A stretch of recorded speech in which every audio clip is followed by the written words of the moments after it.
Hey, silent fighter. Yes, you. The one who smiles in the daylight but battles invisible wars at night. The one who's been fighting demons no one else can see. You've been strong for too long, and now your mind feels like the enemy. There are two battles we face in life, one with the world and one within our own minds. And the truth is, the one inside your mind is the deadliest. Because while external situations may cause pain, it's your thoughts that keep the pain alive. You can be sitting in a calm room with no enemies, no danger, and still feel fear, regret, anger, and shame. Why? Because the battlefield is in your head.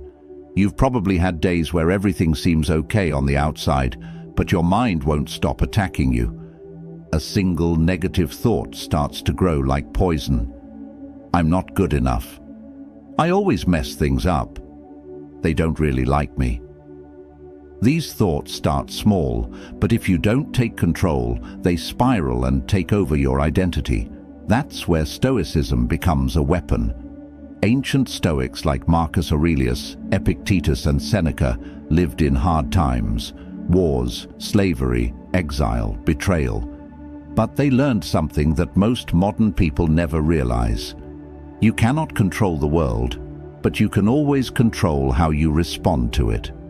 As Marcus Aurelius wrote in Meditations, you have power over your mind, not outside events. Realize this, and you will find strength. Let that sink in. You don't have to be rich. You don't have to be perfect. You don't have to control every situation. You just have to learn how to respond instead of react. You're not your negative thoughts. You're the observer of them. And if you're the observer, that means you can choose how long they stay. This video is not for someone who wants to feel good for 5 minutes. This is for the warrior who's ready to stop living under the weight of their own mind. This is for the person who's tired of the voice that says, "You're not enough." In the next 7 chapters, we will break down the most brutal mental traps that feed your negative thinking and how Stoic philosophy gives you the exact tools to destroy them. So don't just watch this video, study it.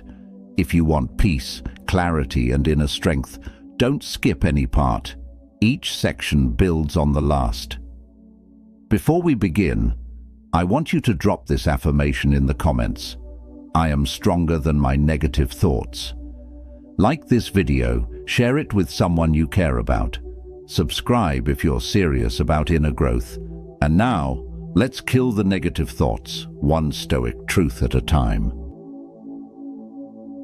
Number 1, you are not your thoughts. Let's begin with the most important truth. You are not your thoughts. This might sound strange at first because we've been raised to believe that every thought we have is somehow us. But take a moment and think. How many random, scary, weird, or painful thoughts pass through your mind in a day? If all of those were you, then you'd be changing identities every minute. Stoicism teaches a deep but simple idea.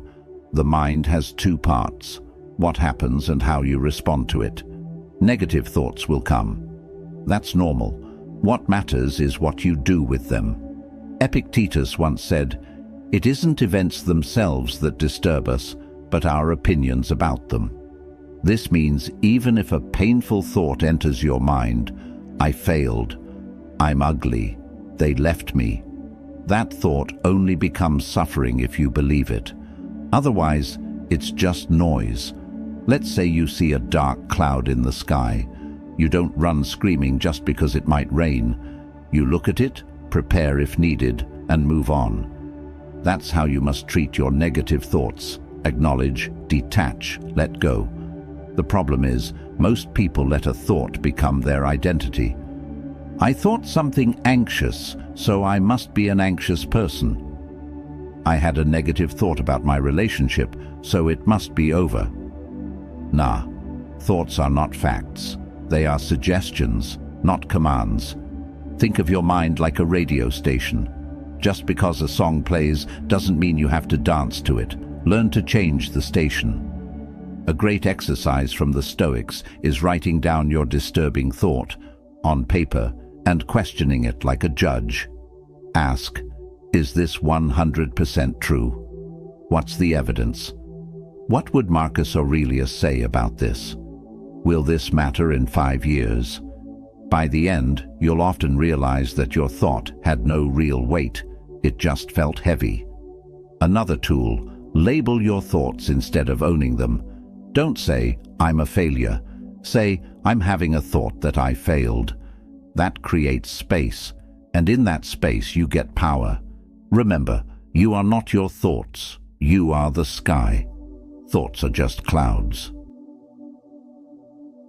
Number 2, stop arguing with reality. One of the deepest roots of negative thinking is this: resisting what already is. You don't suffer just because something bad happened.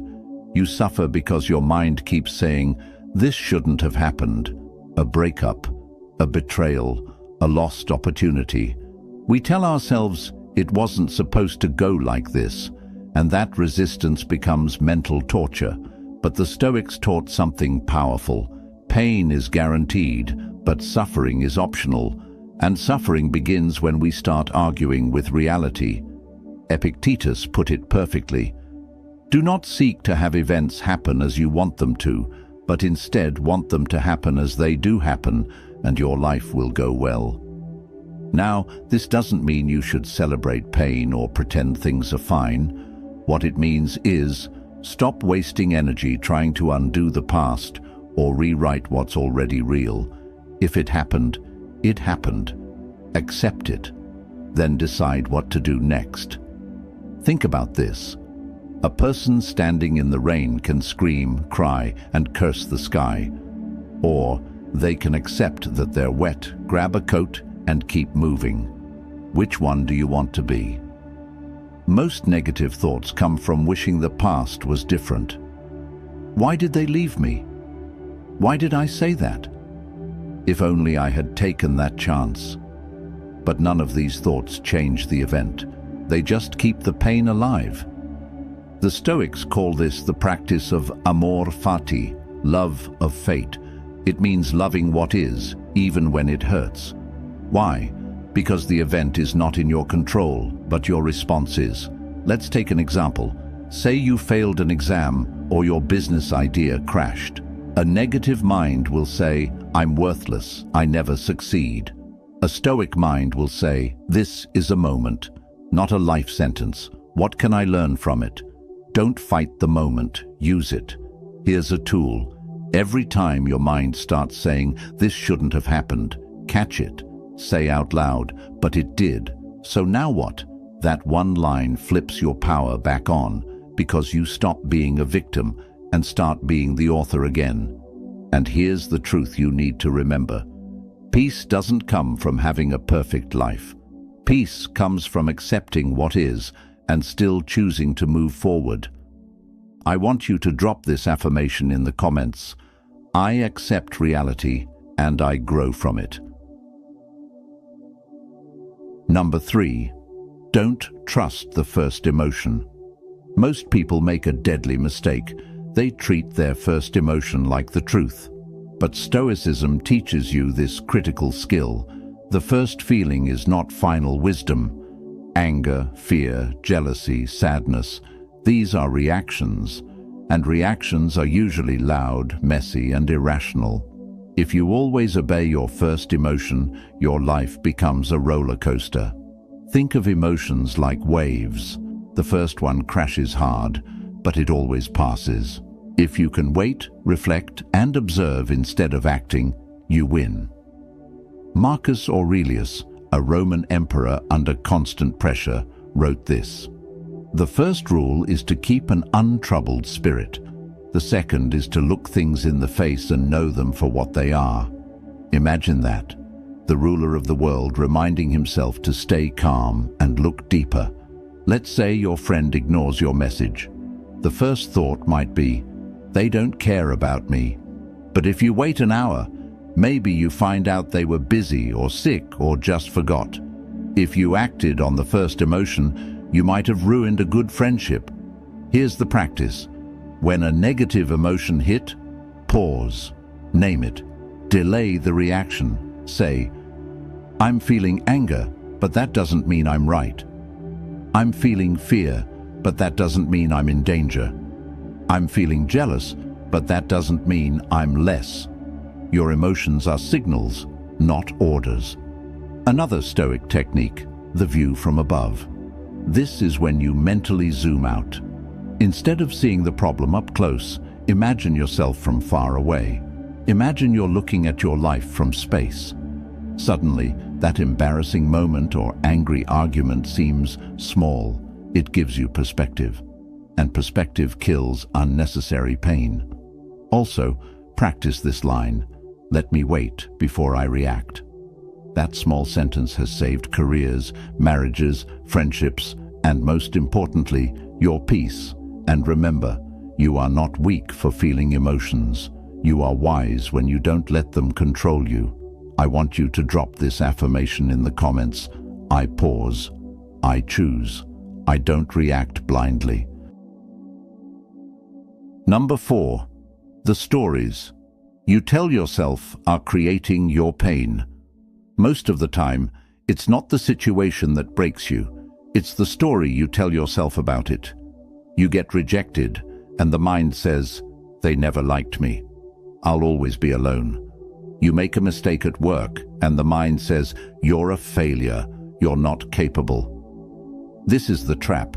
You confuse facts with interpretations. The Stoics understood this deeply.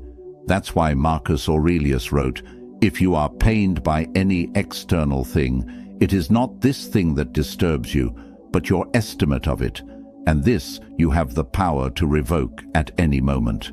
Let's pause and unpack that. It's not the rejection, the silence, the failure, or the delay that hurts most. It's the meaning you add to it.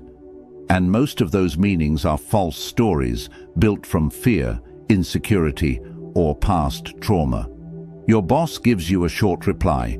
You assume they hate you. A friend doesn't invite you.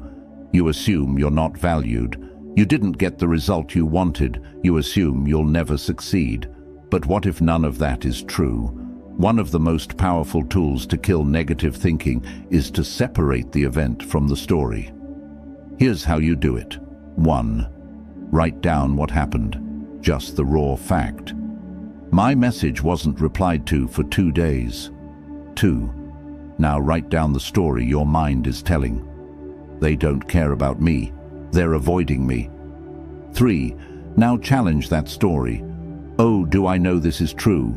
Oh, is there another possible reason? Oh, have I ever delayed messages for reasons that had nothing to do with the person? Often, just doing this exercise helps you realize your thoughts aren't reality. Here's the Stoic mindset. Bad things happen, but they don't define you. You define the meaning of what happens, and in that power, you shape your emotional world. Use your mind to heal, not hurt. Your brain is a storyteller, but you are the editor, and a wise editor doesn't let false stories go to print. So, the next time your thoughts spiral, pause, investigate, and rewrite, because you are not the pain. You are the author rewriting the page. I want you to drop this affirmation in the comments. I control the story. I choose peace over panic. Number 5. Your environment feeds your inner dialogue. Let's be brutally honest. Your surroundings affect your thinking, and most negative minds are not born. They're built by toxic environments. The people you spend time with, the content you consume, the habits you repeat, all of these are feeding your inner voice. And if you're surrounded by noise, drama, chaos, and pessimism, your mind will reflect that chaos. Seneca, one of the wisest Stoics, warned, associate with people who are likely to improve you. Welcome those whom you yourself can improve. This wasn't just about friends, it was about mental hygiene. If your mind is like a garden, who are you letting plant seeds in it? Let's break it down. Negative people. If you're constantly around people who complain, gossip, or belittle others, you start picking up their mindset. Your brain mimics what it hears most. Toxic social media. If you scroll through content that triggers insecurity, anger, or shame, your mind becomes addicted to low-vibration thoughts. Chaotic spaces, a messy room, cluttered desk, or loud home can amplify stress and kill clarity.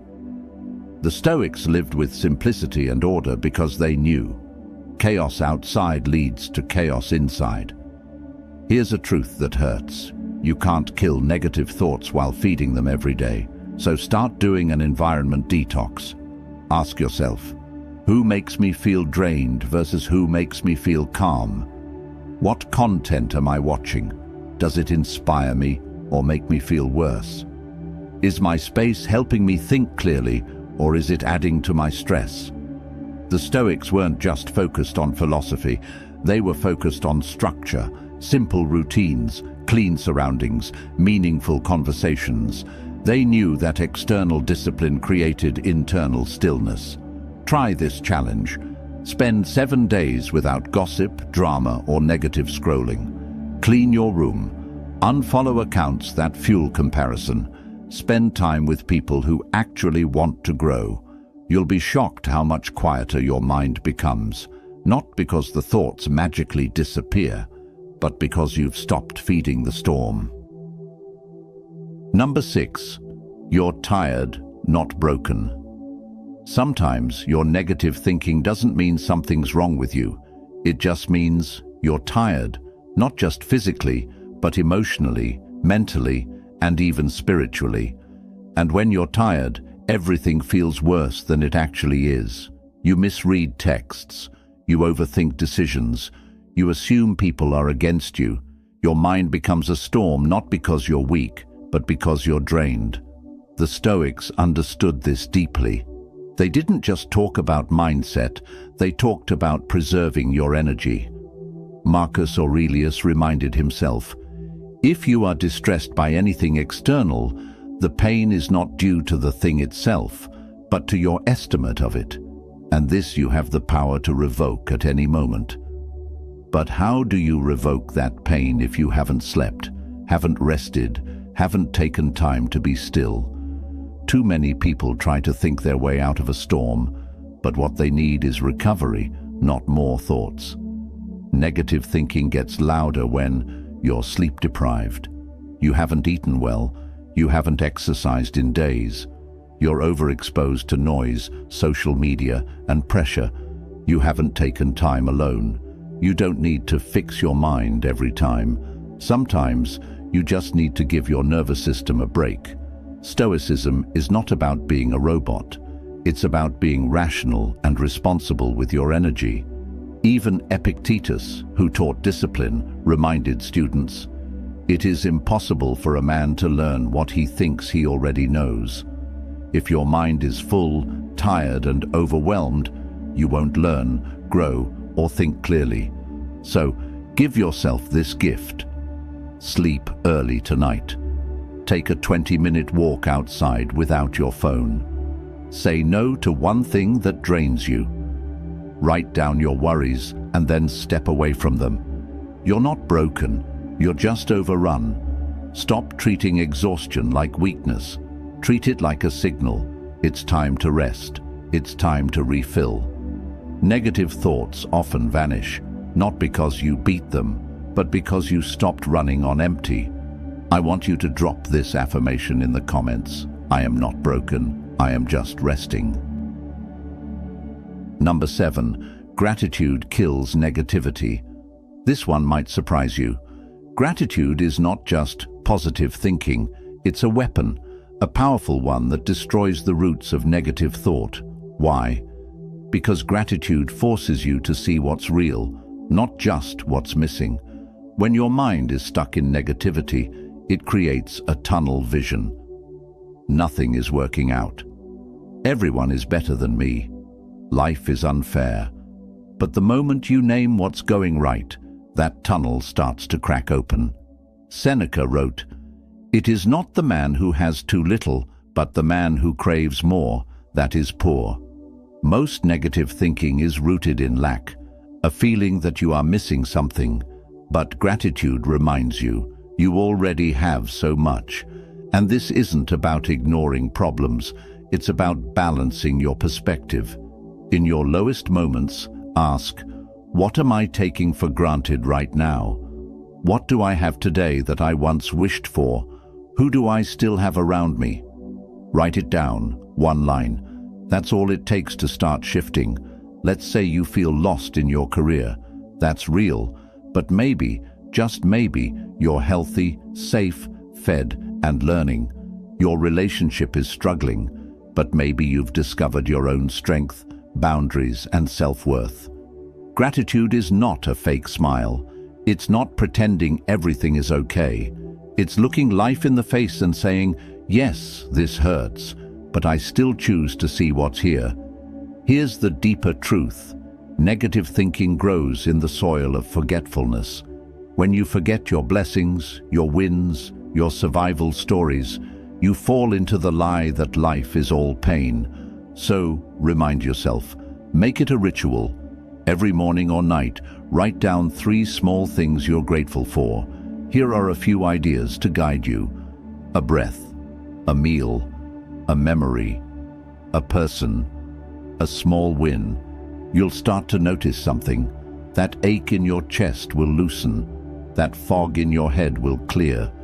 Because gratitude gives you anchors, and anchors keep you from drowning in the storm. If you've made it this far, understand this. You've already started killing negative thinking, because awareness is the first cut, and awareness is exactly what Stoicism gives you. This isn't about never having a negative thought again. That's not realistic.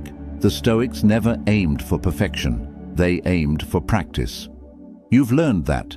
You are not your thoughts. You are the observer. You don't have to argue with reality. You can accept and grow. Your first emotion is not always your truth. Pause, reflect, choose. The stories in your head are just that. Stories. Rewrite them.